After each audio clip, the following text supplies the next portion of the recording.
This Film is Lit, the podcast where we finally settle the score on one simple question. Is the book really better than the movie? I'm Brian, and I have a film degree, so I watch the movie, but don't read the book. And I'm Katie. I have an English degree, so I do things the right way and read the book before we watch the movie. So prepare to be wowed by our expertise and charm as we dissect all of your favorite film adaptations and decide if the silver screen or the written word did it better. So turn it up, settle in, and get ready for spoilers, because this film is lit.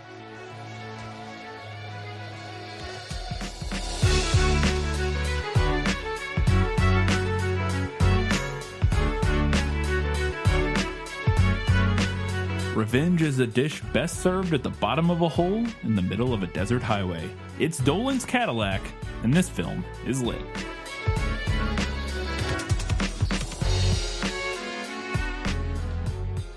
Hello and welcome back to This Film is Lit podcast, where we talk about movies that are based on books. On this week's episode, it is an Academy Award-winning patron request from Shelby. It's Dolan's Cadillac. If you didn't listen to our prequel episode, this is a Stephen King short story / novella from the 70s? 80s. 80s? Mid-80s. Mid-80s. That was in collections, first published in a... It was first published in his newsletter thing. Yeah. Castle Rock, I think, yeah. Yes, but originally, eventually combined into the Nightmares and Dreamscapes collection. Yes. It's the first one, right? Or the first in the book, it's the in first the collection, one. At least in this edition. In that that edition, I don't know if it's different in other editions. Yes, and then there's a 2009 film made by some people in Canada, starring some people that you know: Christian Slater, Wes Bentley, Emmanuel Vaugier. I still don't know how to pronounce her name. And we watched it. So we're going to talk about it. We have first, in case you haven't seen or read, let me sum up. Let me explain. No, there is too much. Let me sum up. All right, this is a really basic, this is the gist of it. Yes. The narrator, Robinson, spends years figuring out how to exact revenge on Dolan, the mobster who murdered Robinson's wife Elizabeth to keep her from testifying against him. Through careful planning, hard work, and single-minded commitment to a plan, Robinson is able to trap Dolan and bury him alive inside of his Cadillac. Hence the title. Yes. Dolan's Cadillac. Yes. The movie is almost identical. I would say it's a shorter time frame. Probably. We don't get a sense exactly how long this takes place over in the film, but it is months at least. Yeah. But I would say it's not years. It's probably hard over the course, say. Maybe the course of a year. Because, at one point he's teaching and then the summer break happens and then he goes back to teaching and it's like labor. So, like, we know a little bit of the time frame, and to me it doesn't feel like it's probably all within a year.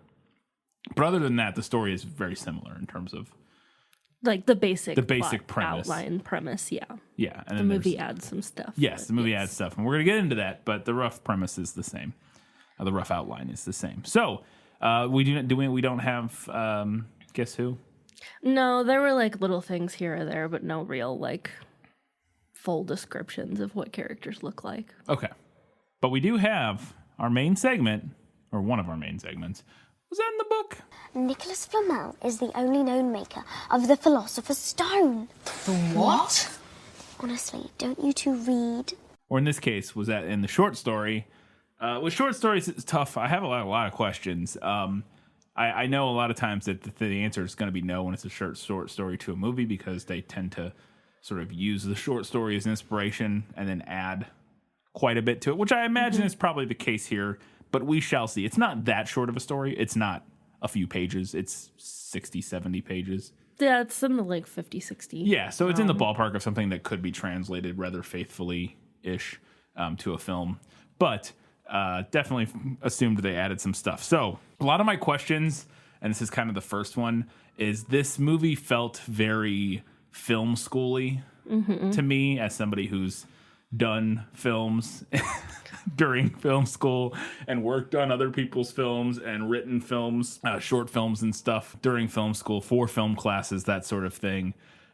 This whole thing felt very it had the sheen of a a rosy-eyed sophomore film student trying to make their way into break into the film world, and so that's what a lot of some of these questions are, and we'll get to those. But this first one is kind of that. There's an opening monologue in the film that's very grandiose, for lack of a better term, where our narrator Robinson is talking about there's this man, he doesn't name him at this point, who when he looks at birds they fall off out of trees, and if he looks at you, your urine turns sour and your prostate shrivels up or something, and he's the king of nowhere. And it's this very, again, a lot of these monologue moments feel very trying too hard to write a deep and cool screenplay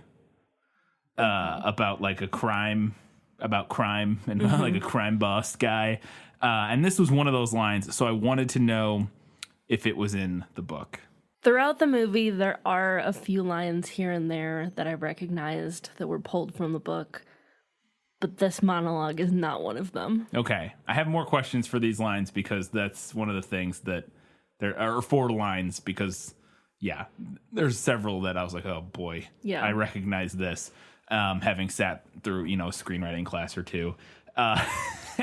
And my other thing that I thought was interesting about this monologue is it's played in the beginning, but then halfway through the movie, roughly a little after halfway through the movie, we get that monologue again, and like the exact same thing, and it's just a voiceover again. It's not like he's saying it to somebody, you know what I mean? Like it's not like we're getting it in a different context. But they didn't even bother to like put different images under it or anything. No, and it was so fascinating to me because it's like, but so clearly in my mind, this film got recut several times, and this putting it at the beginning was some producer note or something that we need a punchier intro. Yeah. So let's put some dramatic voiceover about this big bad guy to kind of set the mood. We also get like a flash forward to like the moment where after he's like buried the car and his like gloves are all ripped up and he's like screaming and it's very dramatic. We get that at the very beginning during this monologue. And to me, that all felt very clearly like producer notes or something that we need a more interesting hook for the movie other than him being a teacher or whatever, which is how the movie then actually starts after that. So yeah, I thought that was interesting. I wanted to know if that monologue was in the book, but it's not, which totally buy. This next scene I was very confused about as we were watching the movie, and I'll explain why. So I have a question about it, is that we're introduced to our characters, they wake up, and Robinson goes to make coffee or whatever, which there's way too many coffee grounds in there. They didn't put a filter in. Their coffee was full of coffee grounds. It was very clear that they didn't have a filter in it. Or they like very textured coffee. Because it wasn't like... They like their coffee with the pulp in. Yeah, and it's like, it's one thing if you're doing like a French press or something and a little gets in. This was a normal coffee pot, like a normal drip style coffee thing. But there was just, as it started filling up, it was just full of coffee grounds. And I was like, what? They don't have is this supposed to mean something? Is this some sort of symbolism here? But then there's nothing to attach to it. Yeah. But unless, I guess reminiscent of the dirt going into the hole at the end. Maybe some visual sort of. I don't know right now if you're overthinking that or if you're thinking about it the exact right way. Yes. Here's the thing. This filmmaker is as mediocre of a filmmaker as I am, so I can get into this headspace of this kind of like shitty, half-baked like visual metaphor right up my alley, let me tell you. So I'm wondering if maybe that's what's going on. But while he's making coffee, his girlfriend Elizabeth, or fiance, girlfriend. I think they're married. They may be married. I guess they don't ever say. I don't know if they ever say in the. They probably do at some point. But anyways, his partner, she's taking a pregnancy test in the bathroom, and she looks at it, and she makes a noise, but I couldn't tell what the noise meant. And she comes out from the bathroom, and she says it was negative or something, and then like instigates sex. And then they just go to the bedroom or whatever. And in my head, I thought this scene was so strange that because in my head, she was took the pregnancy test and it was negative, so she was like, "Woo, thank God we can go have more sex." Was what I read that scene as. So absolutely puzzled that how you got the exact opposite. I literally read it because I literally read it exactly opposite of what it's supposed to be, which is in the context, yes, it's supposed to be, oh, it's negative, shucks, we got to try again. Yeah. In my head, it's woof, it's negative. Get back to having sex. We don't got to deal with this. Like, you know what I mean? Like, she didn't have to, otherwise they're gonna have to like, she's gonna have to go get plan B. What, I don't even know. We're just gonna have to deal with the fact that I'm pregnant, because in my head it was astounding to me that somebody could actually want to be pregnant. It's like, that can't be what it is. I don't know why I didn't read it the right way, but the whole pregnancy test thing said in the book.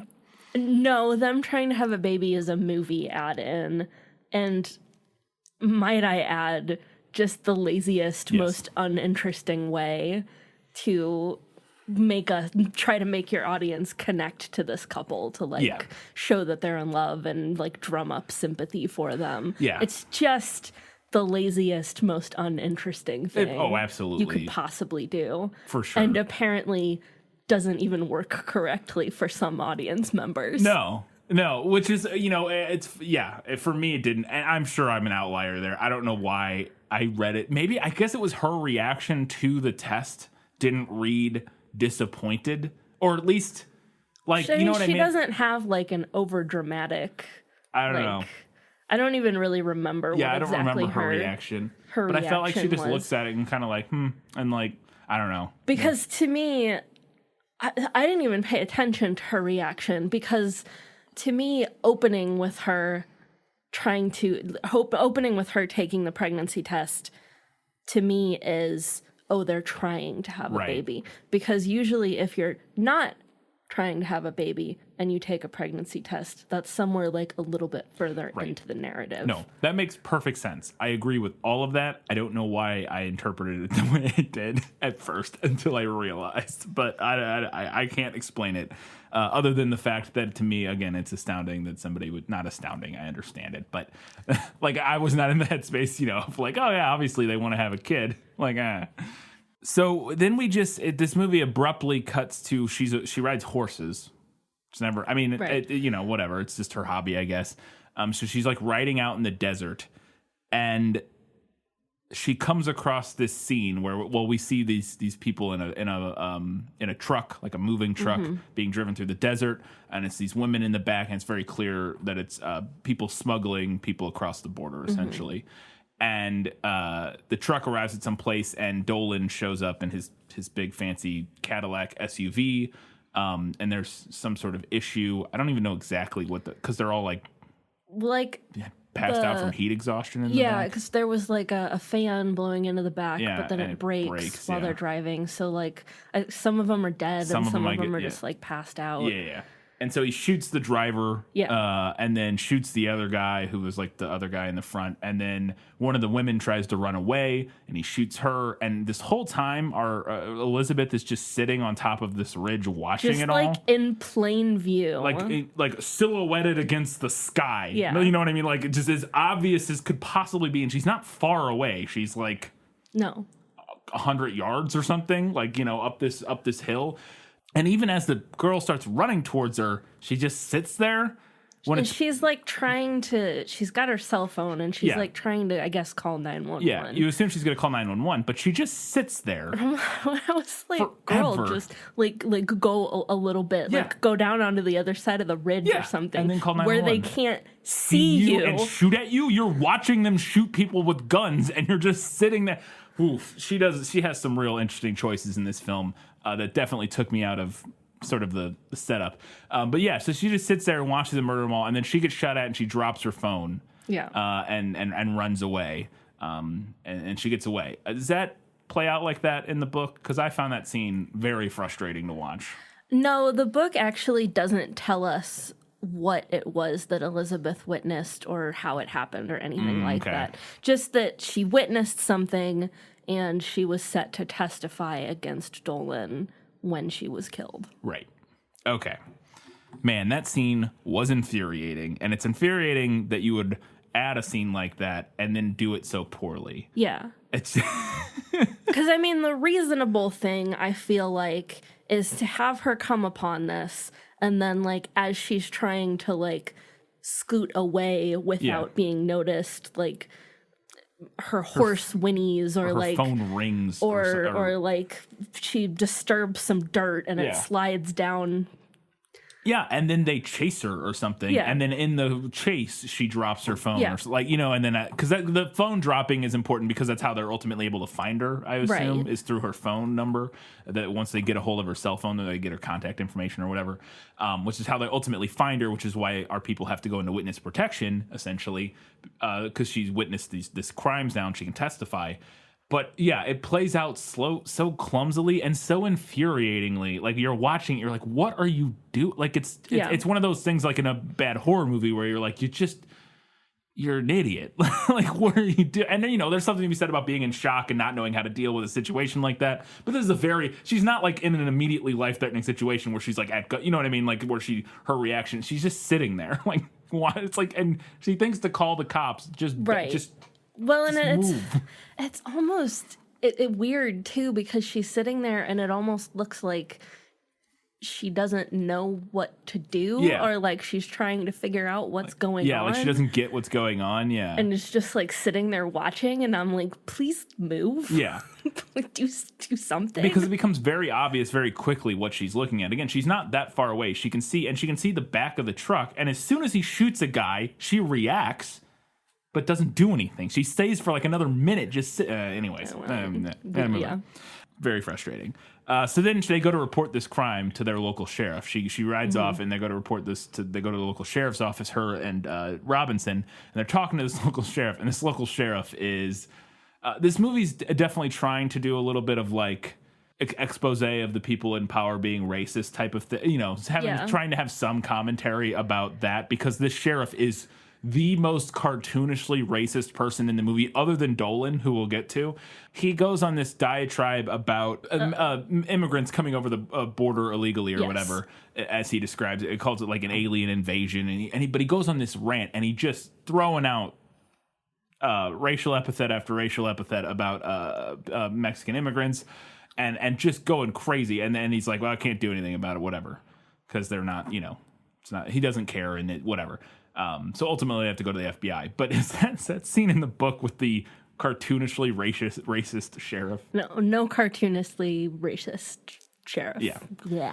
Yeah. And it's one of those things, too, where, you know, because it happens again with Dolan later. And it's not to say that there aren't people like that, because there definitely are. Yeah. You know what I mean? But it's such a cartoon depiction of racism where it's just like... Well, it's one of those things... It's one of those truth is stranger than fiction things where, like, yeah, there are people like that, but when you see it presented this way in fiction, it just comes off as ringing false. Yeah. I think it's a much more effective version of that scene is a much more subtle version of that scene. Yes. A more subtle version, and, like, if you really so badly want him to be throwing slurs around, like, have a quick scene after she leaves where he like turns to his coworker and says all the horrible things. Like, yeah, it just comes off as ringing false. Yeah, it absolutely does.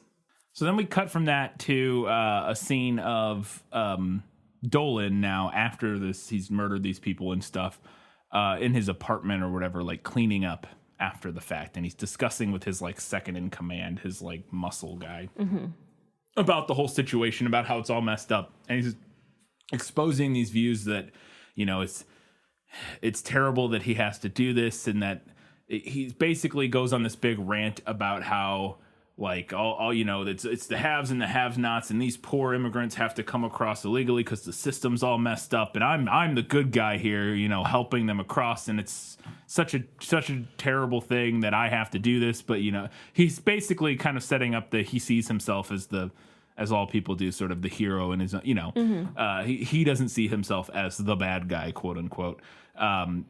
And it's this kind of interesting monologue. It's not subtle, and they don't really ever expound on it anymore, except for kind of at the very end a little bit with a turn of events that happens. Is any of that sort of exposition with Dolan and about his motivations and how he views what he's doing as a human trafficker? Is that any of that from the book? No. We don't ever interact with Dolan until Robinson is burying him in the book. Oh, okay. Yeah, and that's a change that makes sense, though, for the movie to kind of have more, to set up our protagonist and have him be a character that we're interacting with. Yeah, it's a movie change that it makes sense for a movie. At least, yeah. The fact that he's in it more, whether or not... I didn't hate the idea of him sort of presenting that idea of him seeing himself as the hero in this story, even though he has to do bad things. He's like, oh, I'm actually helping these people. Like this weird, twisted, rationalization that he's doing kind of makes sense to me, and I think is an interesting choice for his character. Again, they don't do a ton with it. He kind of just becomes a generic villain after that, where he's just kind of gross the whole rest of the time. But I liked that scene. I thought it was interesting. And then do they find them just instantly? So she runs away and they go to the feds, or no, they go to the sheriff. Go to the sheriff. And he doesn't do anything. And he doesn't do anything. And then seemingly they come home from the sheriff, or it could be another time. Right. But they come back, right? And they come back, and then there's the corpse of one of the women in their bed. I think it's the one he shot who was running towards her. Yeah, Who knows? But yeah. And so she freaks out, and then now they have to go to the feds or whatever. Yes. Then the next scene is them talking to an FBI agent. Yeah. Do they find them that quickly, or do we get any of that sort of? Because I thought that was wow, they found them, because he has one scene where he's like, we got the phone, find him, and then the next scene they found him and put a dead person in their bedroom. It's okay. I mean, I guess conceivably if they had her phone, it wouldn't be terribly hard to find them. But the book doesn't give any details about what happens before Elizabeth dies. So interesting. Okay. So this is our villain does this several times in the movie. Dolan monologues in sort of a pompous that arrogant smartest guy in the room who's too smart for his own good but isn't as smart as he thinks he is, kind of thing. And in this one he's very cocksure. He's ranting about he's got where are they, because I think this is the one where they're after they go into hiding. I think this is where they're trying to find where the FBI is keeping them. And he's where, and he's he gives a dictionary definition of what where is, and then he goes through this whole big thing, and he's where is where it's this big pretentious oh god, I had flashbacks to film class, screenwriting class. Just woof, definitely had fucking monologues like that and stuff I've written. It's very trying to be Quentin Tarantino or something. It's just, oh boy. Is that and so here's my question: is that monologue from the book, or is that something that I should blame on a very mediocre film screenwriter? That's definitely something you should blame on a mediocre screenwriter, not from the book. I had a feeling. So then the big moment happens where Elizabeth dies, and the way this plays out in the movie, again, so we get a montage of them living in this hotel room basically, and they have security out front and out back kind of watching them, and there's scenes of them having sex and stuff, and they're still trying to have a kid. And they have sex, and she wants to take a pregnancy test, but she's out of them, so she just in the middle of the night grabs the keys and runs out the door and runs down the stairs and sneaks out. Well, she wakes up and immediately vomits. Oh, right. Which makes her think morning sickness. Yes. Maybe I'm pregnant. So she wants to take a test, but alas, the box is empty. So I guess what we're supposed to get is that she gets so excited in the moment that she runs outside and to her car. Yeah. And then she runs down to her car, and our guy realizes she left, and he goes, Robinson is chasing after her, and she gets to the car and turns it on, and the car explodes. Yes. And now she's dead. And it's just, boy, she's painfully dumb. I get it. I get the idea is she's excited and she's and maybe they're bored and she's tired of being cooped up and maybe thinks it's not quite as dangerous as whatever. So sneaking out in the middle of the night when you're under FBI protective services from a guy who you've seen actively murder people and who left a dead body in your bed. Not the most brilliant idea in the world. But she explodes, and now this is what sets everything off. Is that how it plays out in the book, or do we know how she dies in the book? It is a car bomb in the book. We know that it's a car bomb, but we don't know exactly how it plays out. Again, them trying to get pregnant isn't a plot point. And like, yeah, girl... You're in witness protection to testify against the leader of a human trafficking racket. Like, is this the best time to keep trying to get pregnant? Yeah. And, like, you two aren't old, so maybe we could wait a little bit. Yeah, they're like it's not like she's in her late 30s. No, they're in their like, 20s or early 30s at the latest, I would assume. Again, I'm kind of just guessing. Yeah, they don't seem particular. Yeah. It doesn't seem like it's particularly urgent. No. If it is, the movie does not tell us that. No, they're not. Yeah, there's no thing of like, oh, we only have, a few years left and then it gets very unsafe or, very dangerous. Yeah. There's nothing like that.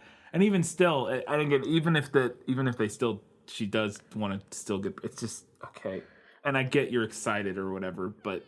And she does, there is indication in the movie that she maybe, I don't know if she doesn't think it's as dangerous as it actually is, or maybe she has, like, too much faith in the system. Yeah. Because there's one point where she says, like, oh, we only have to make it until after the trial. Yeah. And, like, I turned to you while we were watching, and I was like, do you know what organized crime is? And Robinson explains that to her a little bit, at least. He's like, oh, it's not quite that simple, even he says like he'll kill you whether or not he'll try to kill you whether or not he's in prison. Like, you guys are gonna have to go actually into witness protection. Yeah. You have to get new identities and just move. Like, your life here is over. You're not for sure. And oh boy, she is painfully naive in the movie in a way that is maybe realistic to some people. I'm not saying it's like completely unrealistic or anything, but it is one of those things, like the moment earlier with her watching this whole thing, that is incredibly frustrating. Yes. It's just like,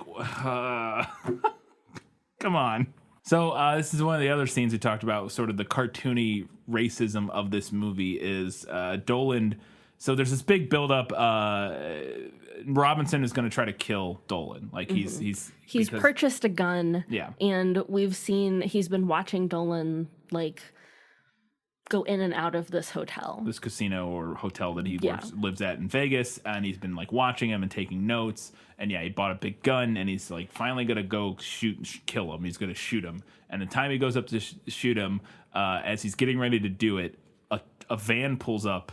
And these like this gang members hop out and just like unload on the Cadillac as Dolan gets into it and doesn't do anything because he's got this like tank of a Cadillac or whatever that he spent $1 billion on.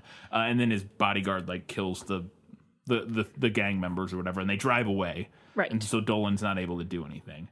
But as they're driving away, Dolan goes on this like insane, like racist diatribe about these gang members who tried to kill him, who are part of some like Asian gang. They're all Asian, so and they mention at some point before that some kind of like they're working with. I would be guessing. I don't remember which gang he said. Something like the Yakuza or something. Yeah. I don't know exactly. Again, I don't remember what gang he said, but it's like a gang that is traditionally like an Asian gang of some sort. And but he goes on this big long diatribe just for like 3 minutes, just every possible racial epithet for an Asian person you could imagine. He works into this. And then he goes into other racial, he just lists like every racial epithet he can possibly think of. Just says them one after the other, not even any sort of context. Again, it's like that overtly cartoony, like, okay, yeah, sure, there are people like this, but this isn't how racism normally presents, but sure. Is that from the book, Dolan's whole thing? No, none of that is in the book. But while we're here, I want to talk about during that scene when he's just gushing slurs. Yeah. His driver, who is a black woman, is clearly bothered by it. Yeah, she's several times turns and kind of looks, and she has like this look on her face, and she's clearly bothered by it. Yeah. And I was like, okay, movie, are we taking this somewhere? Yeah, you would think. Like, I thought, oh, maybe she's gonna like at some point figure out what Robinson's plan is, but she's just gonna like let him go and do it. Oh, and then the day he shows up the day he's gonna travel and go, and this whole thing's gonna happen. Oh, she calls in sick that day, and he has to get a different driver or whatever. You know what I mean? Yeah, something like that. But the movie does nothing with it. Literally nothing. Literally nothing. Never comes back. Do we even ever see her again? Well, she dies at the end. She's driving the car. Is she the one driving the car? Yeah, she's the one driving the car. Remember, and we only see like one shot because his muscle in the seat breaks his leg and is alive for a while. She just dies immediately upon impact. Yeah. Apparently. I guess we see her like hanging out in the background a couple more times too, but just doesn't do anything. The movie doesn't do anything with it. It's like, why give us that? After making a point of showing her react to it. You would think, you were expecting something that to go somewhere. Nothing. No. I think literally all this is just the movie gives us is like very simplistically giving us reasons to be okay with Robinson burying this guy alive. Look how racist he is. Oh, he's a human trafficker. And he's a human trafficker who's not only a human trafficker, who like he talks about him like the people as like, literally like stock. He doesn't talk about them like people. He completely dehumanizes them. Oh, and he's trafficking women. And he and he wants him sexy, and he like gropes him and stuff, and I see he's just a bad guy, so it's totally fine when our hero, quote unquote, buries him alive at the end. You know what I mean? Mm-hmm. So they're just like, that's the only reason this scene exists, is just to give us a little bit more on the side of the scale of us being like, okay, yeah, bury this guy alive. You know what I mean? I think that's all it is. The whole thing is very clunky. Yes. So this scene in the movie makes literally no sense, and I don't know if it was a late edited thing to make the interaction in the scene after this makes sense. But so one day he's following them on their drive. Mm-hmm. Like they take this trip through the desert to go from Vegas to wherever, I don't even know. LA, I think. Or LA or something, and they drive through the desert to do it every time, and he's following them, and they go through a detour, and he follows them, and he pulls up, and he ends up right behind them in his car. And at exactly this moment, and I would have to watch this scene again to even parse why this happens in this moment. The computer screen in the car randomly somehow connects like who he is. His information pops up on the screen for some reason. I think they search his license plate. Oh, the car searches the license plate just randomly? Well, I think the driver does. Either the driver or the bodyguard. I'm pretty sure they like search his license plate. And, okay, none of this is in the book. Okay. Absolutely none of this. And I'm pretty certain that the whole like searching his license plate and then having him pop up on the camera so that Dolan can see him, I'm pretty sure that the movie does this solely to explain how they know it's him. In the next scene. In the next scene when they're at the rest stop. Yes, for sure. Is that scene in the book? No. No, okay. But what reason do they have to run it in the first place? Yeah, that was my question. Is what doesn't make any sense. Like, there's no earthly reason for them to do that. Does the car automatically run? Maybe this is, again, and I wonder if this is one of the things that it was maybe cut or something, that this car, because there's a scene later where his car has, after he's down in the hole, where he pulls out an oxygen mask and it's like breathing like he's on an airplane that lost pressurization. Like he has an oxygen mask thing and he's breathing through that at some point later in the movie. And I was wondering if there was like all of these details about the car that were supposed to get set up at some point that are just never, you know what I mean? Like there's never a scene where we get like, because that's the thing that would make sense. If we have like a 5-minute scene, because it is called Dolan's Cadillac, of them explaining all the features on this car that is like, to like a James Bond car kind of a thing. It's got oxygen. If you fall into underwater, it's got flotation devices, and it's got a security system that automatically runs the plates of every car around you, so nobody will ever sneak up on you. Like a line like that would at least explain what's going on here, but they never do that, and I did not understand why they just randomly search his license plate, pops up, and then the backup camera turns on and they see him in the car, and I'm like, what is happening?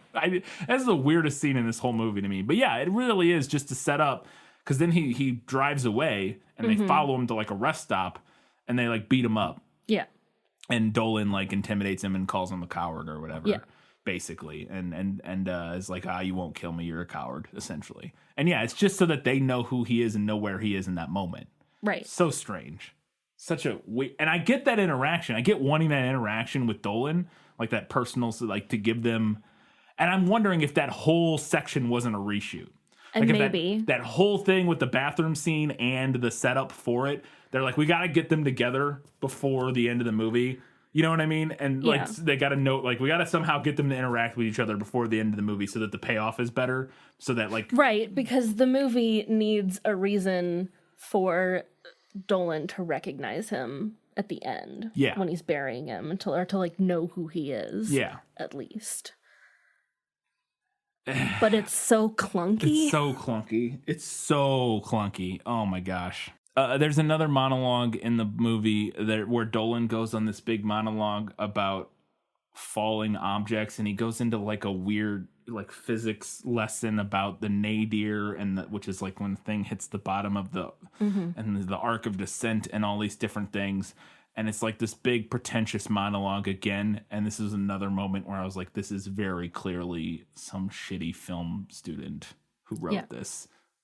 And not Stephen King. Is that the case? Or the phrase arc of descent is from the book, but Dolan doesn't say it. It's not from a smart guy villain monologue.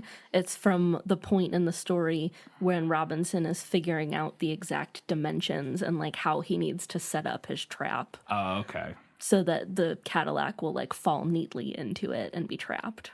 That makes sense, because that's not something the movie ever discusses, and that was something I was thinking about is after the car does fall into the hole, I'm like, man, I'm sure hope you dug that exactly the right size or whatever, because he spends a lot of time not making sure that they can't just, like, get out. Yeah. Like, he could have just gotten out, because he, like, after it falls in, our guy, like, hides in the van for a minute as more cars come, and he's, like, doing other stuff for, like, 10 minutes, and then I'm like, man, they could have just got out in that time, but okay. So, as we mentioned in the beginning, he's a teacher. Both of them Robinson, were teachers. Yes. Him and Elizabeth were both teachers. And during this whole sort of descent into madness after Elizabeth dies that he goes through, he is still a teacher.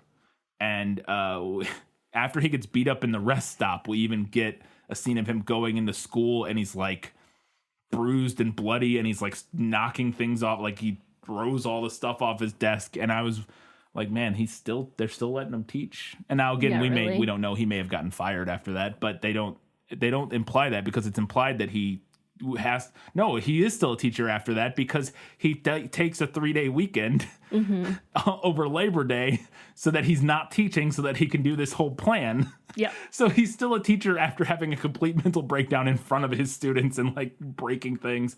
Does that play out like that in the book? I mean, he does keep his job as a teacher, but he doesn't have a really obvious breakdown like he does in the movie. His need for revenge does consume him, but it manifests in a way that's measured and meticulous, and not just like drinking all the time and having like a really, really obvious. Yeah. I mean, the book, all of the events of the story are also much further removed than what's implied in the movie. Like much further removed from her actual death. Like it's been years. Right. So there's that to consider. It's not quite as raw, and he's not in the same sort of just completely like raw, like untethered emotional state. He's, like you said, it's more meticulous. It's about he's turned into like a cold sort of removed. Revenge is a dish best served cold. Yes. So once he comes up with his plan, because he realizes he can't shoot him because he's too much of a coward to do that, I guess is what's implied by the sort of bathroom interaction. So he's got to come up with another plan, and he comes up with this plan because he knows he makes this drive all the time. He's going to like bury his car in the middle of the highway. And in order to do this, in order to sort of get this to happen, he's got to go become a road worker. And there's this montage and this like this setup where he's introduced to the road crew head guy, and he's like gotta like tries to bribe him to let him work for them because they're like, you won't cut it, you know. And then there's like a montage of them like bullying him on the job, and it was just this weird. I don't know. It felt. I mean, sure, maybe, but it felt again cartoony in a way that I wasn't expecting. Is that whole plot line with him joining the road crew and them like being like high school bullies to him? Is that kind of not really? Okay. He does join a road crew, and the foreman and Tinker don't think he'll be able to hack it, but they come around to him much more quickly. He is miserable while working on the road crew. Like, there are lines where he's like talking about how he was like shaking, but shaking but not falling down. And, like, his misery is more internal than what we see. Yeah, because in the movie he's literally like falling over on the job, like and then he's like the boss walks up with a jug of water and he like rips it out of his hand and it's like it's all so amateur how it's handled. Like it's not a deft hand in the entire production process here. Other than the performances. I hadn't known about that, but we'll get to it. So then he comes up with this plan, and we're still in the movie not really privy to what exactly his plan is. We're just I knew kind of roughly based on what you had said what the ultimate plan was. And from the trailer, it kind of gives it away, honestly. If you've watched the trailer, it's very clear how this is going to end, at least roughly. And we see him at one point in his house. He's painting these big canvases, and he's got gray paint, and he's like painting them. And I was like, okay, I'm assuming what that is he's painting like fake road to cover the hole and make like a deadfall trap, basically. And but my favorite thing in that moment is that he's not just painting them, he's like angry. It reminds me of if people have seen Spaced, the TV show Spaced, which was Simon Pegg and Nick Frost's TV show with Edgar Wright before like Shaun of the Dead and all that. One of their neighbors is a guy named Brian, and he like angry paints. There's like this montages of him like he's an artist, and he's like he like screams and he like stabs the canvas with paintbrushes, which is almost exactly what he's doing in this moment. And he does a very angry paint job on these canvases. I wanted to know if that's what happens in the book. The book does mention that he uses painted canvas to cover the hole in the road to create his trap, but there is no angry, dramatic arts and crafts scene. That was so delightfully cheesy. This is another one of those little bits of dialogue. We get a voiceover from Robinson talking about how he has to do it over Labor Day weekend because he's got a 3-day weekend and that's enough time. And he has this monologue during this moment about how much time that is. And he's like, 3 days, 72 hours, X amount of minutes, X amount of seconds. Like he goes to, breaks it down. And it's just, again, one of the more juvenile, sophomoric film student screenwriting moments in this script. Is that the sort of dialogue about time or monologue about time from the book? No. In the book, he does his whole setting the trap and everything over 4th of July weekend, not Labor Day weekend, which I'm not really sure what the purpose of changing that was, but whatever. He does keep track in the book of like the number of hours that have passed. Right. But it's not in a single monologue about like how much time he has. Right. It's more like after the fact. He'll be like, I've been setting up this trap for 36 hours or whatever. Yeah. And I mean, he does need to keep track of the time because of when he knows. Yeah, he has a very specific window that he needs to hit. And that all makes sense. Again, it was just the very specific choice to have him like list out break down the amount of time he had into like smaller and smaller segments and the very pretentious like Batman-y like monologue style thing was just God. So then after he digs this hole, and we get another insert shot of him, or no, this is while he's working. I don't even remember. We get the same shot from the beginning of him screaming and staring at his shredded gloves, and I think this is after he's dug the hole or something. Yeah, like that. That's while he's still setting up his trap. Yeah, but, and he's like and he screams and he's looking at his hands and his it's very dramatic, very melancholia and very bad. But is it from the book? Do we have anything like that? The book does put a lot of emphasis on how badly he wrecks his body pulling this whole thing off. Sunburn, blisters, he slips a couple discs in his back. Realistic body horror, we'll call it. There's no scene of him screaming looking at torn gloves, though. Man, disappointed. So then ultimately Dolan wants to make more and more money, so he's got to graduate from smuggling human trafficking women into the country. He can make more money with this other thing. He doesn't know what it is, and as he's driving up to he's on his way to the hole at this point. Yeah, they're on the highway. They're like coming up to it, and he gets a call, and he finds out that in fact the thing that he's now involved in trafficking is children. Mm-hmm. And he seems visibly upset about it, and again, sort of giving us this inkling of humanity to him, I guess is the idea. And I wanted to know if that angle is anything that takes place in the book. Not a plot element. It's such a strange choice because, again, they've spent so much time, other than that one scene in the beginning where he sort of sees himself as the good guy and he's helping people or whatever, even though he's not. From the rest of the movie, he's just been like a cartoon villain. Like a literal cartoon, like just screaming racial slurs and slapping women on the butt and and beating up our protagonist, basically. And then all of a sudden, right before the end moment, the movie does this like truly, again, sophomoric, like, ooh, look, he doesn't like that he's trafficking kids. Now your conscience is complicated for the scene that's about to happen. Not really. No, not really. The fact that he didn't feel great about human trafficking kids, okay. It's not even like he didn't do it. He just didn't feel great when he found out. He was like, oh man, that sucks. I gotta go back to human trafficking adults after this. It's so stupid. But you said so that's not even a thing from the book. So after it falls in the hole, the driver dies instantly. His muscle in the front seat's got his leg broken. He's stuck there and he's just like screaming the whole time. But then Robinson and him just like chit chat for like quite a while.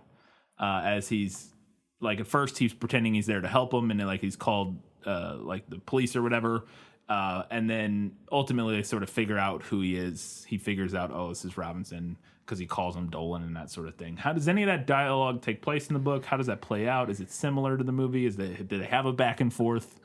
They do talk, not as much as they do in the movie. In the book, Dolan immediately realizes that there's something going on. Oh, okay. So whereas in the movie, it kind of seems like he genuinely at first thinks that he's just been in an accident. Oh yeah, he definitely thinks he's just been in an accident at first. Yeah. But in the book, he immediately is like, there's something going on here. Right. So in the book, it starts with him making that offer of money to Robinson. Gotcha.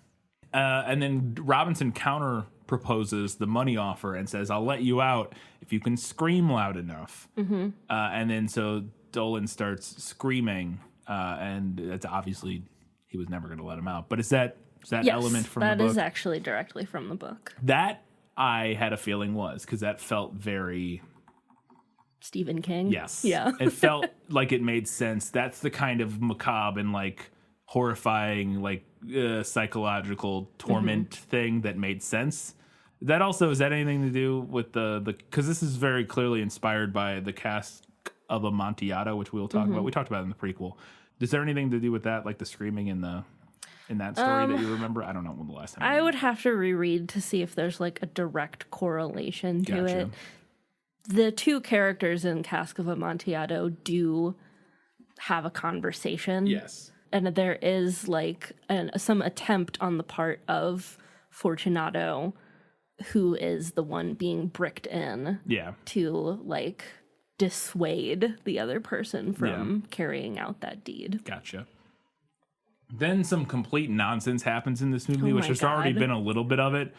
But Robinson asks Dolan if his computers are working in his car. And Dolan's like, no, it says 404 error. This address doesn't work. He like reads every word, the entire screen, which is bonkers. And then Dolan's or Robinson is like, okay, here's what I need you to do. You're going to go to the browser or you're going to go to the address bar and you're going to write http:// and I was like, what? We paused the movie and laughed. We both burst into hearty guffaws, hearty laughter at that moment when he goes, HTTP, and I was like, oh no. So none of that is from the book. Yeah, because it's the 80s. It's the already. 80s, Yeah. so obviously none of that is from the book, none of the internet stuff. But I want to just talk about that. That's an aware joke, right? I don't think it is. Are you sure? I don't because think it it is. felt like something out of an SNL skit. I think this movie was 2009. I think it maybe was just around, I don't know. But anyway, so the whole point is that he puts in that address and that somehow gets to a webcam that connects to a webcam that shows what Robinson is doing, so he can like watch himself being buried alive. And he can see him. It's a very weird thing. And yeah, it's but that HTTP part, I was, oh boy, that was a good belly laugh. It came out of nowhere. It was and it was amazing. It was so amazing. You go to the address bar and type HTTP. I really wanted the whole thing. They don't go. I actually think he does do the whole thing, but it was so funny. And then there's this great line, which is once again just truly terrible film school hack. Is Robinson's yelling at him, and he says to Dolan, "It tears me to pieces to think about how you tore my wife to pieces," and my eyes almost rolled out of my head. Is that line from the book? Not that specific line. Robinson does occasionally say she was in pieces to himself as like a sort of mantra that push himself to keep going with his plan. But that specific line is not. The specific line, "It tears me to pieces to think about how you tore my wife to pieces," is so bad. On the nose. Yes. And it doesn't even feel like I read it and it doesn't even feel clever in any way. Which that's the one thing. It's one thing if you come up with a line that's like kind of eye rolly that at least feels clever. That line's not. There's nothing about it. It's just it's something that a person who thinks that they're clever but isn't comes up with because they think it's clever. Yeah, but it's just and it's not remotely anything that a person who is in the frame of mind that Robinson is would think to say. Yeah, and it also just doesn't even sound cool when you say it. It tears me to pieces to think about how you tore my wife to pieces. It's so clunky because it repeats words in a way that isn't interesting. Like there's not like an irony to it or anything. It repeats it's just words in a way that doesn't have a nice cadence. No. Or it's not. There's no parallelism to it. It's just repeating words. Yeah, it's so bad. I was like, oh God, okay. And then he asks, at one point, he calls Dolan again, as he's been burying him for hours or whatever now. And he calls Dolan and he asks him, "Do you believe in God?" And Dolan's like, yeah, yes. And then Robinson says, "I don't," and then hangs up the phone and keeps burying him. And that's like literally that whole interaction. And I was like, what was that about? Okay. And so I was trying to figure out what that whole, and I'm assuming what they're going for there is literally just, this is also why I'm asking if it's in the book to see if there's any added context if it is in the book. I'm assuming what he's going for here is sort of like because he doesn't believe in God, or like he killed his faith in God when he killed his wife, whether or not he did. They don't ever set this up. They don't ever establish whether or not he does believe in God and what that means. You know what I mean? The sort of religion is not a piece of the puzzle to begin with in any way. Like they don't show him going to church, them going, you know what I mean? There's no setup for this. It's just like this line. And I was like, okay, so maybe the idea is that because he doesn't believe in God, he feels like he needs to, he's the one who has to dole out justice or whatever, like is kind of what they're going for, I guess. Is it in the book? It's not from the book. And I think they're going for something like that, or maybe like a commentary on how Robinson is now become God kind of a thing. Right. And that would have even been a better line. And maybe that's a line from Batman or something. There's definitely a line from some movie where, because if he says something like, do you believe in God? And he goes, yeah, or something like that, and something about where Robinson is like, no, I'm God now, or some sort of spin in that way, because he is like his life is in his hands, he control, some turn that way, but just like no, or he goes, I don't, and it's like, okay, and then what does that have to do with? How is that a taunt to Dolan? Like necessarily, it's just none of it. Well, yeah, because none of it is set up. Yeah, and again, it's one of those things where if they had set this up in some way, where like this was faith was an important part of his life, or something, or even if we had set up that like Dolan is ironically religious, or something, or Dolan wasn't religious and that was somehow known, and then now in this moment he's like, yeah, I do, oh yeah, like because he thinks like him. Like he thinks that's what Robinson wants to hear, so he's like, yeah, I am, like, oh, I can be forgiven, sort of thing, and then Dolan's like, no, but again, none of this is ever set up. It's just this one-off thing. It's just this random exchange at the end it's that I weird. guess we're supposed to find powerful. Yeah, I think that's the idea, but there's no meaning to it. No, there's nothing behind it, so it's just like, okay, cool.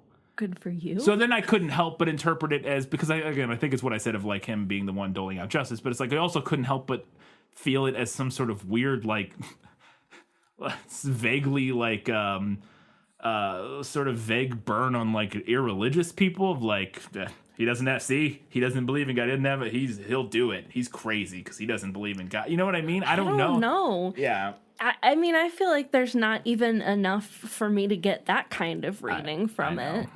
This whole thing's stupid.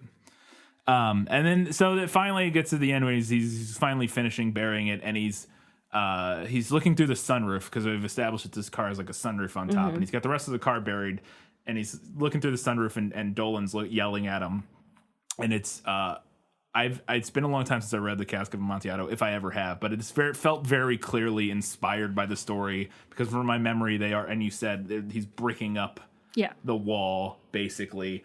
And so this is like the last brick, and it's over the sunroof so they can actually see each other. And he says, "For the love of God, Robinson," which we talked about in the prequel. Is a direct reference to "For the Love of God," Montresor. Yes. From the end of Cask of Amontillado. And then he drags the brick over the sunroof window slowly and puts it in place. Is that from the book? Is that how it plays out in the book? Is there a sunroof, or is that... The line, yes, is from the book. And that is, like I said, the specific reference to Cask of Amontillado. In Dolan's Cadillac, the book, Robinson doesn't drag a brick over the sunroof because that makes no sense. But I think it is also intended to be a reference to Montresor putting in the last brick at the end of Cask of Amontillado. Yeah. I think that's what's intended by the film. Okay. And then does the book end, and the movie ends after he puts the last brick in and he closes it all off, he gets a call from the FBI, and they're like, we got him. We busted his whole human trafficking ring. We got him all arrested. He's going down. And he's like, good. And he hangs up the phone, and the camera pulls back, and it's an okay moment. It's kind of how I figured the movie would end. The camera pulls back, and Robinson's laying there like maniacally laughing, laying on top of the tomb essentially that he has created. Is that how the book ends? No. Okay. How does the book end? It ends with Robinson going about his life because revenge is a dish best served cold. All right, there you go. See, I didn't mind the movie. Kind of this. It implies that this is just, like, extracting this revenge has essentially broken him, and now he's not.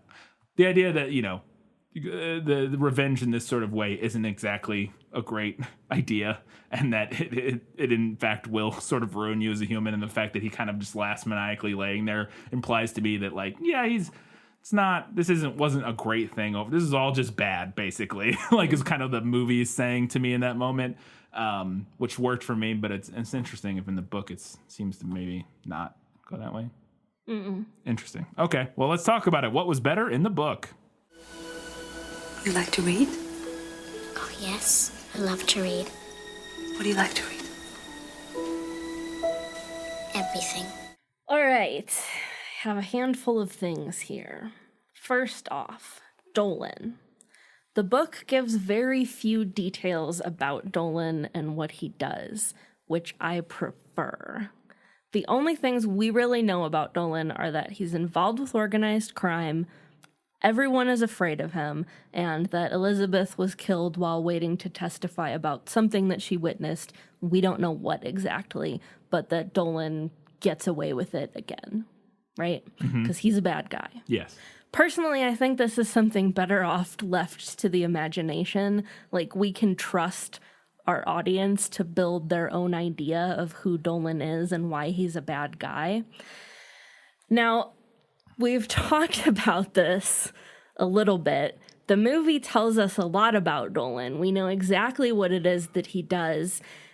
And the way that the movie sets him up is so clunky and so puzzling to me, because we swing back and forth from these extreme moments of him, like, just spewing racial I can't freaking say that word. Epithets. Yeah. And all of this horrible stuff that he does, but then we have, like, this random moment of him, like, thinking about or talking about how he's the one helping poor unfortunates cross the border, or he's so uncomfortable with trafficking kids. And I know what the movie is doing is trying to make us feel conflicted about everything. And for me, it doesn't work. Like, they're not building sympathy for him because he's clearly still a really bad guy. Like, am I supposed to feel bad about him getting buried alive? I don't. Yeah. I don't think it works. I think we know too much about him, and I think it's better off left a little more to our imagination. I don't disagree. The movie is definitely trying to build a little bit of sympathy, which I agree doesn't really work, because I think the movie's trying to do a couple things. One, I think it's trying to be like, people are more complicated than sometimes you would imagine they are. Like, maybe he's not purely evil. You know, he sees himself as the good guy, that sort of thing. If their goal was for us to feel bad about him sort of being killed at the end, I don't think it works. If their goal was for us to think about it a little bit and be like, people are more interesting and complicated, and just to have him be a more layered villain for the film, I think that kind of works a little bit, not particularly well. The thing that I think works for me is that, and this doesn't really even have anything to do with Dolan. Dolan could still be a completely horrible person, is that I think the movie wants us to feel bad for Robinson careening into this path, is what I think I'm get, because it clearly takes a huge physical toll on him. This route of going out for revenge, and like being the one to. Obviously, the system has failed him several times, but also in the movie, it kind of failed him. But also, like, his wife just like ran out. Like, it wasn't their fault that she got killed necessarily. You know what I mean? Like, which is kind of complicated in the movie. Is that, you know, the movie wants us to question the system and whether or not it can actually extract justice, and that's why he has to do it. But also, it wasn't the system that failed and is the reason his wife died. The reason she died is because she snuck out of protective service in the middle of the night. Yeah. So that makes it a little more complicated. But the movie, and this is what I get, is that it wants us to question whether or not sort of this eye for an eye sort of vengeance thing is actually good. Because, you know, it clearly wrecks Robinson, and he turns into, like, he loses his mind in the pursuit of it. And I think that's what the movie's going for. But that isn't helped by Dolan being a more layered villain necessarily. Like, it doesn't help that message if Dolan is a slightly more sympathetic character, because I still don't like him. It's I still don't. Clunky. Yeah, it's just clunky, and I still don't care about him. It's clunky, and I don't know. Like, I'm left not knowing what they want me to get out of it because it's so clunky. Yes, I agree. And there's just too much going on. Yes, for sure. The movie also skips over almost the entire process of watching Robinson build his revenge plot, which is kind of the point of the story. Like, in the movie, we see him do some of the same stuff, but in the book, he also does things like consult with a math teacher friend to figure out the exact dimensions that he needs to make this hole to ensure that Dolan can't get out of the car. He does this by telling his friend that he's writing a short story. That's not super important, but I figured I'd mention it in case we had questions. And like at one point he calls Dolan's house cleaning service, pretending to be a caterer as a way to verify exactly when Dolan is set to arrive at his house in Las Vegas. In the movie, to me, it ended up feeling like he comes up with a bare minimum plan and then he gets pretty damn lucky. Yeah, for sure. And he also, in the book, spends years in service of this plan. 7 years just watching Dolan and like waiting for the perfect plot to come to him. And then another 2 years working towards the actual revenge plot. He knows Dolan's routines inside and out. To me, it felt like the movie loses all sense of time. I swear at one point the movie says that he's been watching Dolan for years. Oh, did it? I swear at one point it said that, but it felt like months. Yeah, to me, I thought it was months. Yeah. And I think it could have been more interesting if it had played out over years in service of and maybe it did, but it didn't feel like it. If it had very clearly in the movie played out over the course of years, I think it could have helped add more to what I think the movie is kind of going at, which is that this path of revenge is destroying him. And if it takes place over years as opposed to months, that feels more realistic and like that it's consumed his entire life, after years of his life. But it also makes more sense that he feels that he needs to do this because clearly the system is not work. You know what I mean? Like if it's taken years and years and nothing is happening, it makes his motivation makes more sense, because if it's been months, it's like, okay, well, how the feds can't come up with all this like overnight, it's gonna. But if it's been years and years, it makes his motivation makes a little more sense. He's like, well, clearly they're never gonna do anything about this, so that he feels like he needs it. Yeah. In the book, at one point, Robinson drives past Dolan as he has a flat tire on the side of the road, and Dolan looks at him directly, doesn't seem to recognize or remember him, which I feel like is realistic, because why would somebody like Dolan remember the husband of one murdered witness? I also thought the way that the movie had Dolan fixate on her was weird. Why would he fixate on her? She's just another casualty of his lifestyle. But we also have that kind of adds insult to injury thing in the book where Dolan clearly doesn't recognize Robinson, and that's also a mirror to the cask of Amontillado, adding insult to injury. Also, I hated the line, "I'm ready to bury the past." The movie can fuck right off. That's another one of those absolutely classic sophomoric film school lines. I also much preferred the book's version of having Robinson fantasize about shooting Dolan, but realizing that realistically he couldn't pull it off and he needs to find another way to do this. The movie has Robinson following Dolan around with a gun, and then that scene at the urinals in the roadside bathroom. In the book, Robinson fantasizes about shooting him, but he acknowledges that he doesn't have the know-how to take down his armed guards, which he doesn't.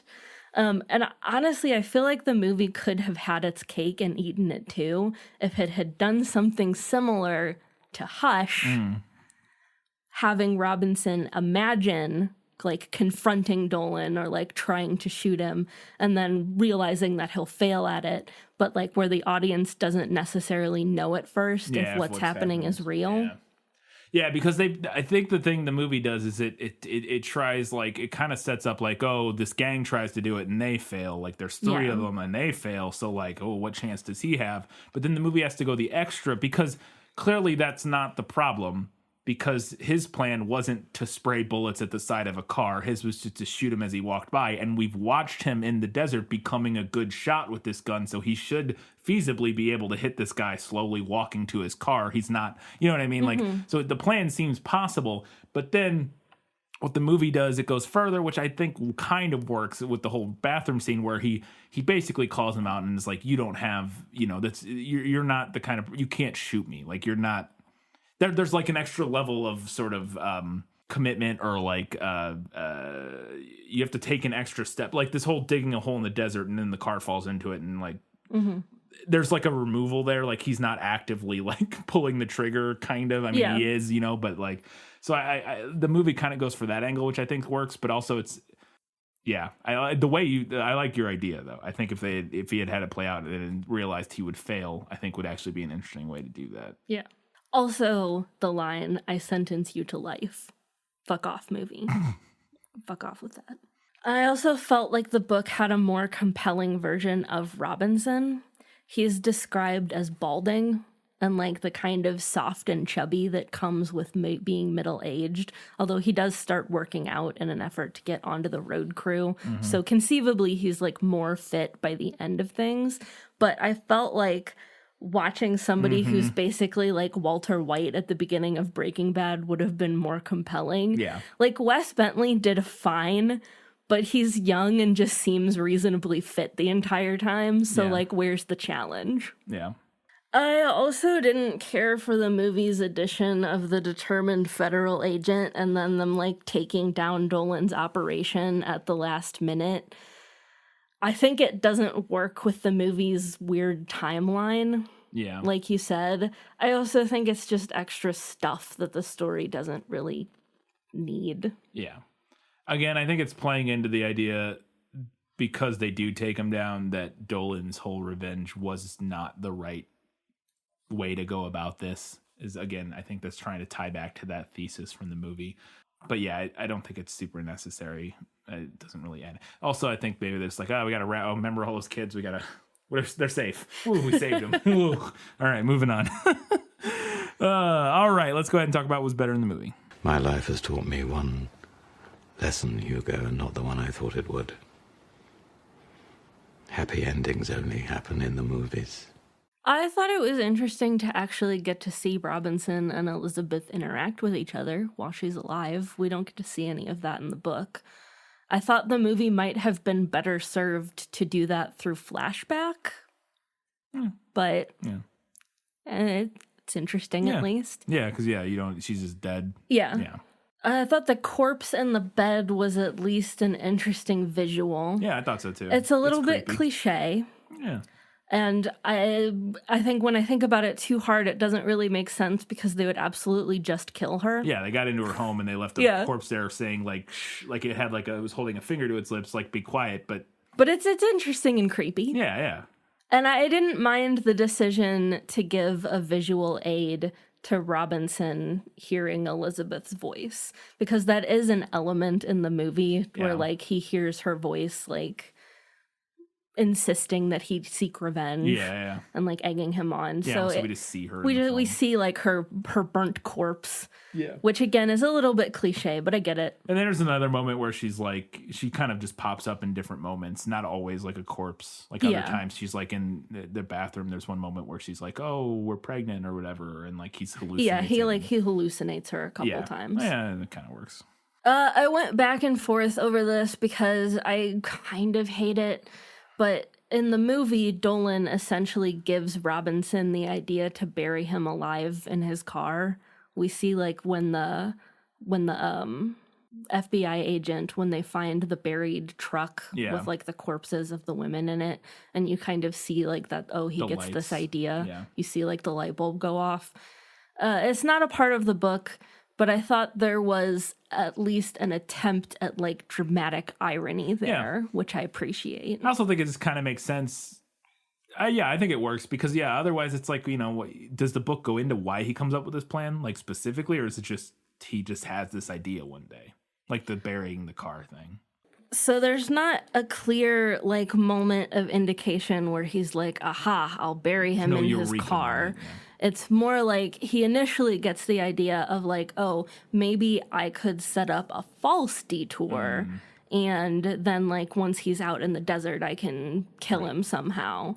But he realizes that he's not going to be able to pull that off. And then he thinks, well, maybe I can somehow trick him with a real detour. And then the plot moves forward from there. Gotcha. Now, there are a couple things here that I am willing to grant the movie.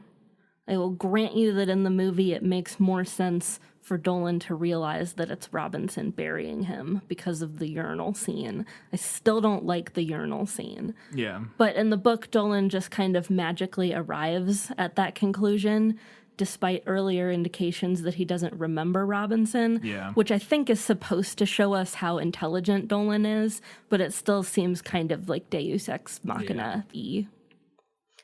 And I also thought the movie finds a reasonable, if uncreative, way around the fact that Dolan has a cell phone, which is obviously not an issue in the 1985 short story. Yeah. He uses in the movie. Yeah, he's got like a jammer, portable cell phone jammer thing. Because I was wondering, because then the phone starts ringing, and I was like, "Did you forget you had a?" Well, here's where the movie fails: is that we never see him. At least unless I'm misremembering, I don't think we ever see him try to use the cell phone. He says like shortly after they crash into the hole, he's like says like, "Internet's out, cell phone signals out." I heard the internet's out part. I didn't catch the no cell phone part. Yeah. Which then the cell phone signal is out because of the jammer. Okay. All right. We got a few things that the movie nailed. As I expected, practically perfect in every way. Robinson and Elizabeth are both teachers in the book, so the movie gets that correct. All of Robinson watching Dolan drive back and forth to Vegas.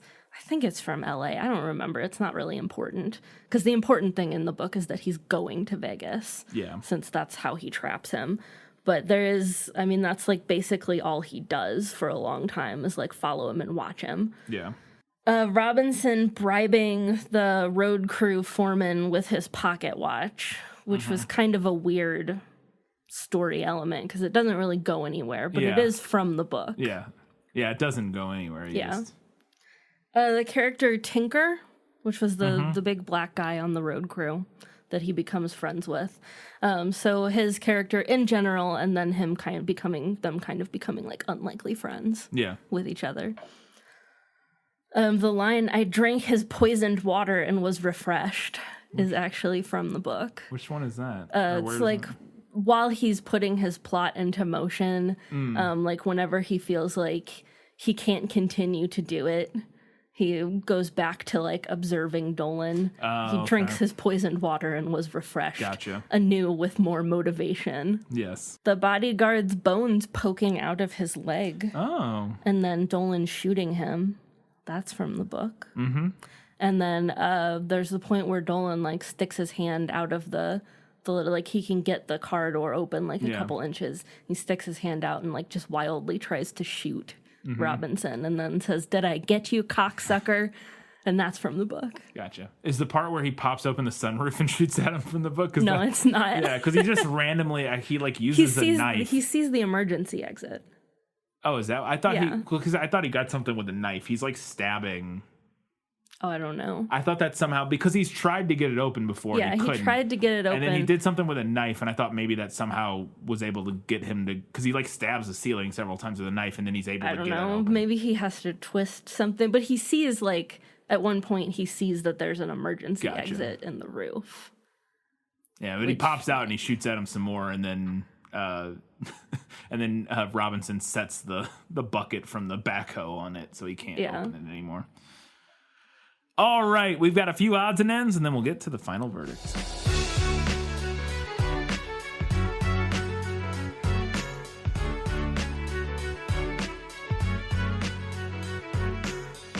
What is Fortunato? So we mentioned in the prequel episode that the hotel that Robinson stays at is called the Montresor, which is the character from Cask of Amontillado who does the bricking in. Yeah. Fortunato is the character who gets bricked in. Oh, and you said there's a moving truck?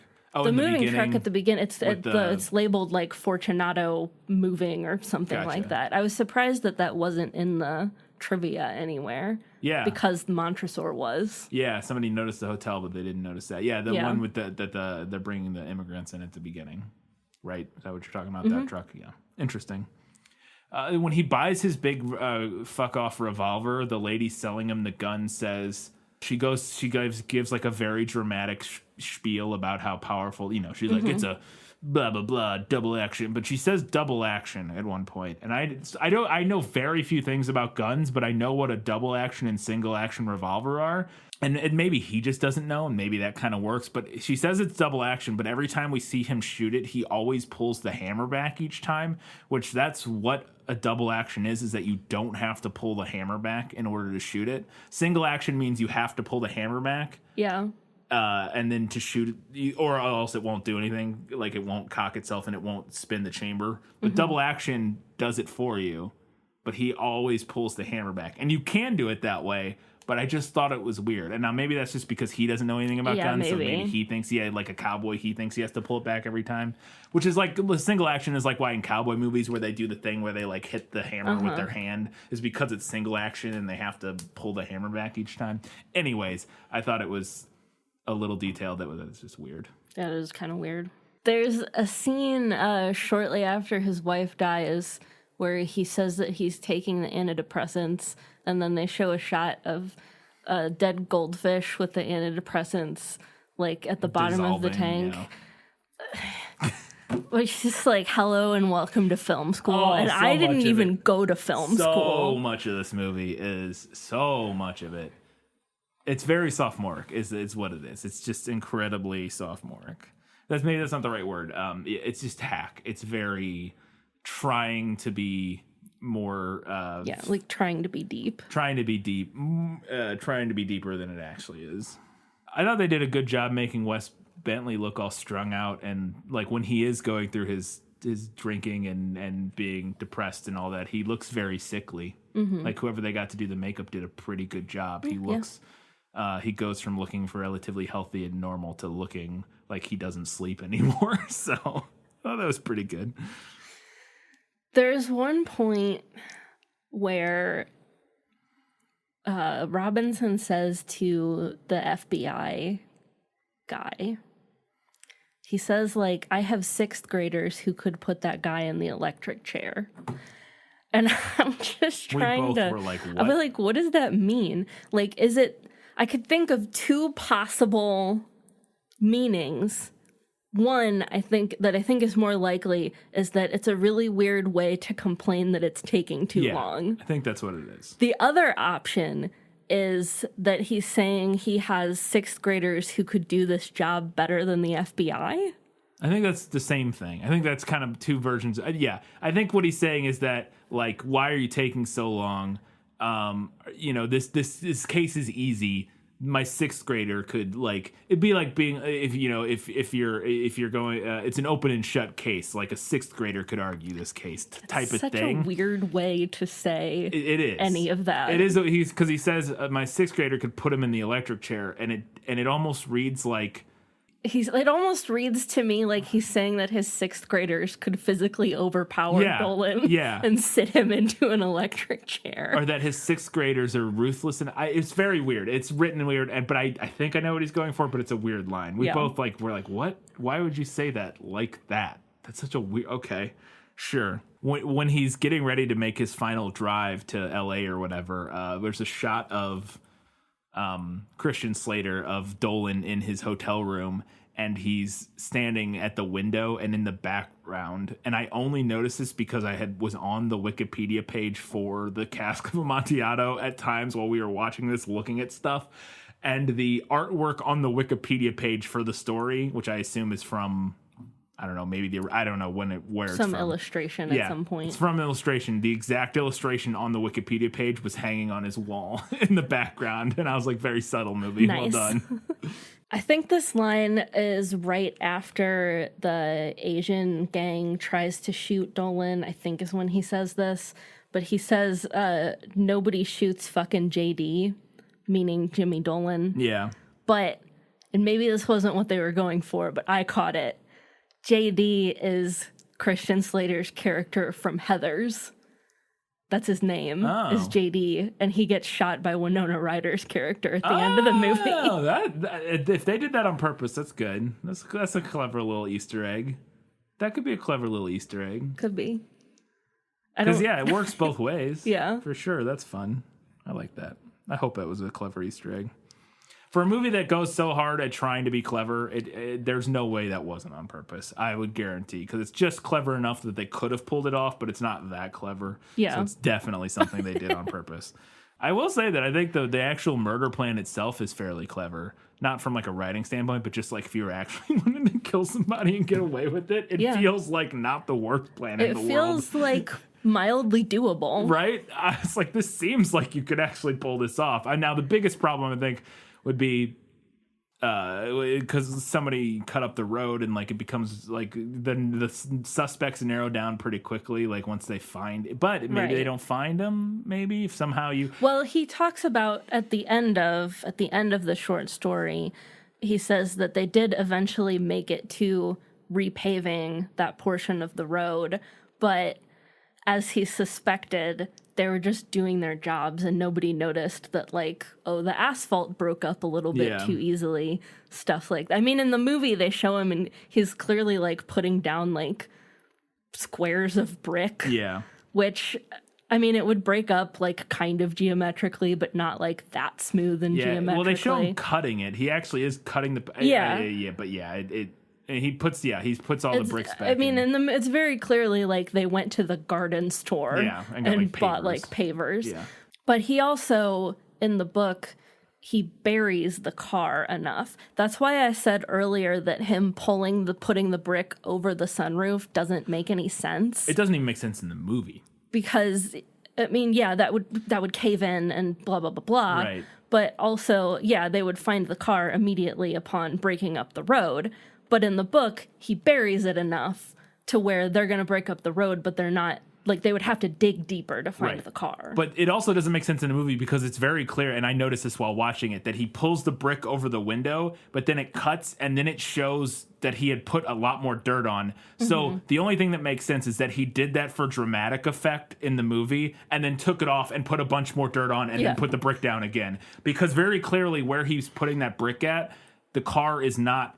There's not enough, like, it doesn't make it, like, because the car is far enough down that he would have to put several feet of dirt on the car before he put the pavement back in. Yeah.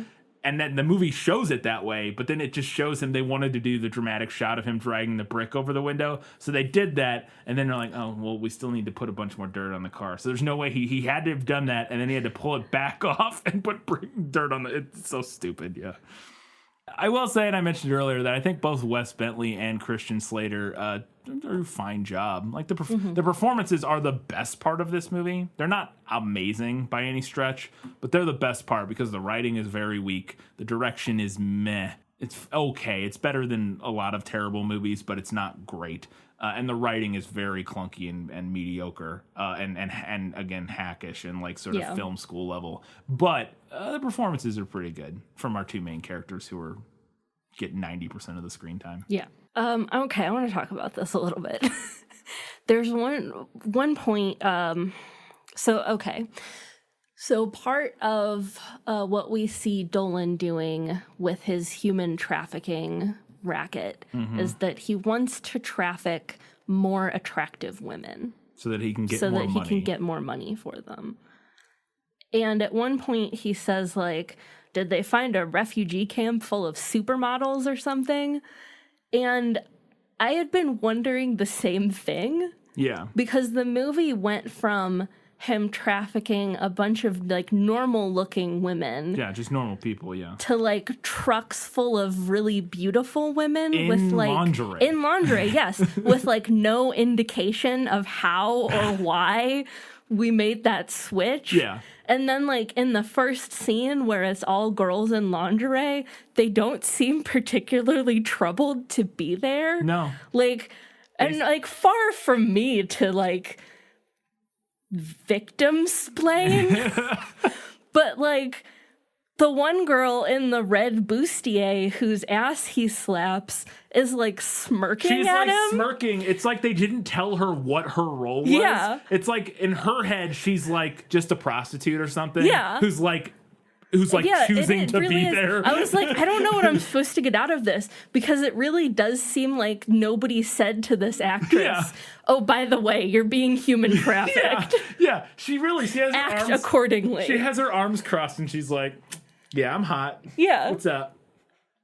I was like, I don't know what I'm supposed to be getting from this. It is a very weird, it is very, very strange. Yeah, it's totally true in that. I didn't even think about it, but you're right in that moment. Yeah, because she's not the only one. Several of those women, after they just magically turn into like lingerie models, like halfway through the movie, they are not reacting in a way. Because early on, they're all like scared and like you know, you can tell they're like that sort of thing. But yeah, they're like nonchalant, like whatever, just like posing.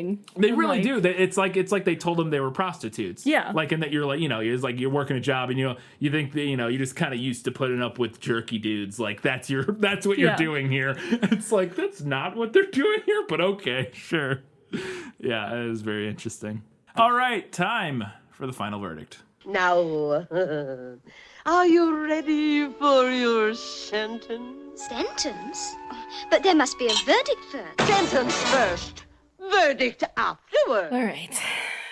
So I mentioned earlier that the book gives very few details about Dolan, and that this lack of specifics mirrors the Cask of Amontillado, which again is a very clear inspiration. Stephen King's short story is essentially a modernized retelling of the Cask of Amontillado with a little bit more focus on how the narrator actually gets to the point of being able to exact his revenge. And in both the Cask of Amontillado and Dolan's Cadillac, we don't get a lot of details about like backstory or exactly what happened, but ultimately it doesn't matter. Like we still have to follow the narrator down the path that he set. And I think by both telling us a lot of details and trying to make us kind of unsure about Dolan and give him more layers, the movie goes for this like postmodern approach of like moral ambiguity and trying to make us question if Robinson is justified in his revenge, which is poorly executed, but also whether or not the revenge is justified kind of isn't the point. Yeah. I mean, it's definitely something that you can think about and consider, but the point is to watch Robinson exact it and feel something, whether that something is horror or triumph. But these actions were or were not justified. They're both conclusions that you can arrive at, but neither is a conclusion that the story tries to lead you to. Right. And I felt like the movie was very clearly trying to lead the audience to one of those two places. So to me, the movie completely blows past or maybe misunderstands the point of both of its inspirations, which is kind of a wild thing to have done. Yeah. I also hate postmodernism, so there's that. But anyway, Stephen King's Dolan's Cadillac tells a simple but ultimately satisfying story. I think it would make a compelling short film. The movie, in trying to push it into a feature-length action thriller, unnecessarily overcomplicates things. Characters, plot, the entire point. It's also really clunkily done. Like, it's just not a good movie. So for those reasons, I'm going to give this one to the book. Well, all right then. There you go. The short story is better. As always, you can do us a giant favor. Head over to patreon.com/thisfilmslit. Support us for $2, $5, or $15 a month. If you support us for $15 a month, you can get a recommendation done on the show, just like this one, which was Shelby's recommendation. But even at lower levels, you get access to things like bonus content. We just put out our bonus episode of Midnight Sun, which is a review of Midnight Sun, which is the retelling of Twilight from Edward's point of view that Katie read and I listened to her talk about for an hour and a half. So you can get that at the $5 level. We also talk about TVs, movie shows, all that sort of good stuff. Check it out there. You can also follow us on social media, Facebook, Goodreads, Instagram, all those different places. You can also give us a review on iTunes or Stitcher or wherever you listen to us. You can toss us a 5-star review. That helps out a lot. We're over 80 reviews on iTunes now, so that's delightful. Getting quite a few. Katie, everybody knows, but what's next? Up next, we're continuing our summer series. We're almost there. I can see the light at the end of the tunnel. Up next, we have the Twilight Saga, Breaking Dawn, Part 1. Part 1. So that'll be in 2 weeks' time because we do have a prequel episode next week where we'll be previewing Breaking Dawn Part 1. Part 1 and 2. Well, we'll be previewing both. But yes, and we'll have a learning thing segment probably and all that sort of good stuff. But then once we do Breaking Dawn Part 1, we'll just have the very next week will be Breaking Dawn Part 2. We won't have a prequel episode. We're just going to go right into it and knock it out and finish off our summer series right as summer ends. So it'll come out right at the end of September, right? I think ish, so. roughly. Yeah, ish, roughly. Yeah, in the ballpark. By the end of September, that's the end of summer in my book. You hit October, you're fully in fall. Fully into autumn in October, so come back in 1 week's time. We're previewing Breaking Dawn, and until that time, guys, gals, non-binary, everybody else, Keep reading books. keep watching movies, keep being being awesome. awesome.